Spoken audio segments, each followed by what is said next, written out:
The Galactic Conclave had been deliberating for 11 cycles when the signal finally came through. Ambassador Dai of the Variety pressed 6 of her delicate sensory tendrils together, a gesture her species reserved for the deepest forms of anxiety. The signal was unmistakable. The beings from the third planet of star system KOI 4878 had received the Conclave's invitation. They were coming. How long? Asked Hai, the eldest of the Luminari delegation, his bioluminescent frills dimming to a worried amber. 17 of their days, replied Wa, the Conclave's chief xenologist, pulling up holographic data with trembling appendages. Their vessels travel remarkably fast for a pre-Tier 5 civilization. Remarkably fast. That was one way to put it. Me, the quiet statistician from the Pellucid worlds, had spent 3 cycles running and rerunning the numbers. The math kept coming back wrong, or rather, it kept coming back impossible. These creatures had achieved interstellar travel not through the elegant, centuries-long theoretical groundwork the Conclave expected of spacefaring races, but through something the xenologists could only describe as aggressive iteration. They had failed, catastrophically, repeatedly, and then they had tried again. New York, the youngest delegate, barely a century old by her species' reckoning, floated to the observation window of the Conclave's outer station. What do we actually know about them? What clicked his mandibles? They call themselves humans. They evolved on a world that, by all rights, should have been uninhabitable. Extreme axial tilt causing violent seasonal shifts. 70% of the surface covered in a solvent that dissolves most biological compounds. Gravity 1.3 times Conclave standard. Atmospheric oxygen content high enough to be toxic to 11 of our 14-member species. And the fauna, Dai repeated, with a full-body shudder that rippled all the way to her secondary spine. Their planet tried to kill them, was said simply. Every day? For 4 million years. And they are here. Joe, who had said nothing since the signal arrived, finally spoke. The ancient Conclave historian had 1,400 years of memory and had seen civilizations rise, flower, and fall like breath on a cold morning. Joe's voice, when it came, was careful. I have reviewed every archived first contact scenario. I have cross-referenced behavioral models, evolutionary trajectories, resource competition indices. Joe paused. I have no framework for what is coming. No one in the chamber spoke.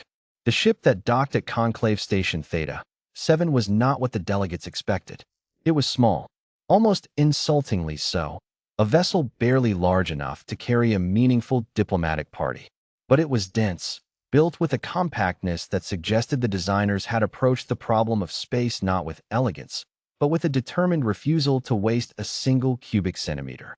The airlock cycled. 2 humans stepped through. The Conclave's xenologist had prepared them. He had shown them the size charts, the physiological data, the images. And yet, Kai walked into the reception chamber, and the assembled delegates of 14 spacefaring civilizations felt something they had not felt in a very long time. Uncertainty. Kai was not particularly large by human standards. Joe had noted this from the biometric scans.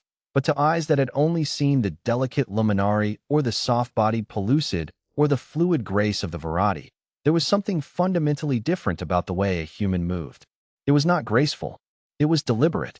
Every step placed with the unconscious confidence of a creature that had spent its entire evolutionary history deciding whether the ground it stood on was safe enough to risk its weight. Beside Kai walked Nina, who carried a small device that hummed softly, a translation matrix. The xenologists had been informed. She looked around the chamber slowly, taking in the 14 species of the Galactic Conclave, and she smiled. Most species smiled, of course.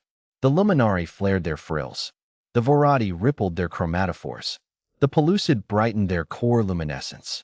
But a human smile used the same muscles as a threat display. The Conclave's behavioral analysts had flagged this in 17 separate reports. It didn't look like a threat. It looked like someone arriving at a party they'd been looking forward to for a long time. Hello, said Nina. Her voice was warm and direct, and the translation matrix carried it perfectly to every receptor in the room. We got your invitation. Sorry it took us a few decades to get here. We had some engineering problems to work through. A few decades. What made a quiet sound that his species used when mathematics broke down entirely. The formal talks began the next morning, by human timekeeping, which the conclave politely adopted. It quickly became clear that the xenologists had prepared the wrong briefings. They had prepared for aggression. Humanity's history was a relentless record of conflict, wars spanning continents, weapons of civilization-ending power developed, and, astonishingly, not used or used, survived, and documented with visible remorse. They had prepared for submission, too. Many species, upon first contact with the conclave's technological superiority, had deferred immediately, almost desperately. Kai and Nina did neither. They were curious. Dai found herself in a 3-hour conversation with Nina about Varadi biochemistry. She had prepared to explain it slowly, carefully, with the patient condescension she reserved for pre-tier 3 species. Nina had asked questions that Dai had not been asked since her doctorate. Nina had then, with what appeared to be genuine enthusiasm, described analogous processes in human immune response and asked whether there might be practical cross-species applications. Dai spent that evening recalibrating every assumption she had brought to the station. Hai, meanwhile, sat with Kai in the observation lounge and found himself doing something he had not done in 200 years, telling stories.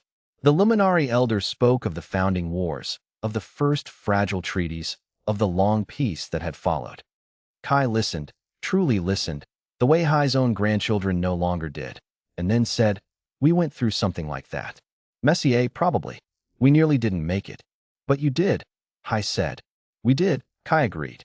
There was no pride in it, and no false modesty either.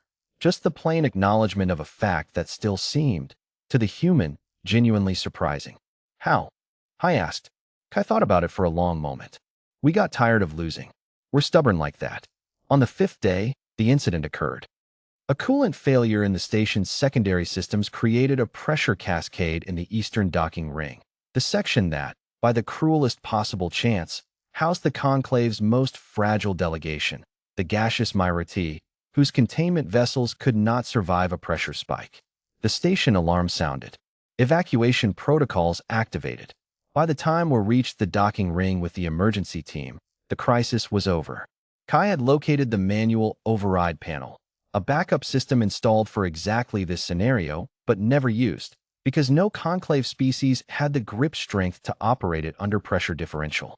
Kai had operated it, by hand, against a force that the station's own specs deemed beyond biological capacity.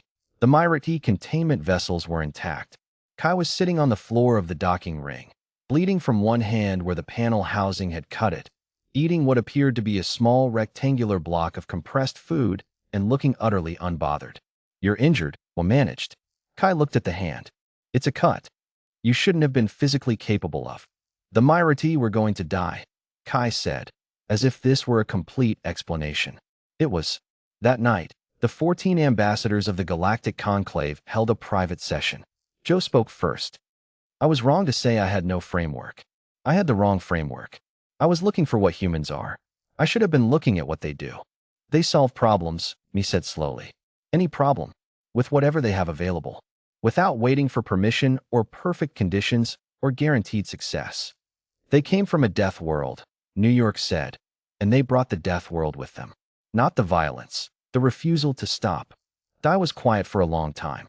Then, "They smiled at us when they arrived. Do you know why?" No one answered. "Nina told me," she said, "and I am translating as accurately as I can. We've been alone for a very long time. We didn't know if anyone else was out there. And then you called." The chamber was silent. Joe finally spoke. "When we sent that signal, we debated for 40 years who might answer. We never once considered that for the beings who received it, beings who had survived a killing world, who had failed and rebuilt and failed again and rebuilt again, for them. The answer to the question of whether they were alone in the universe might be the most important thing we ever gave them."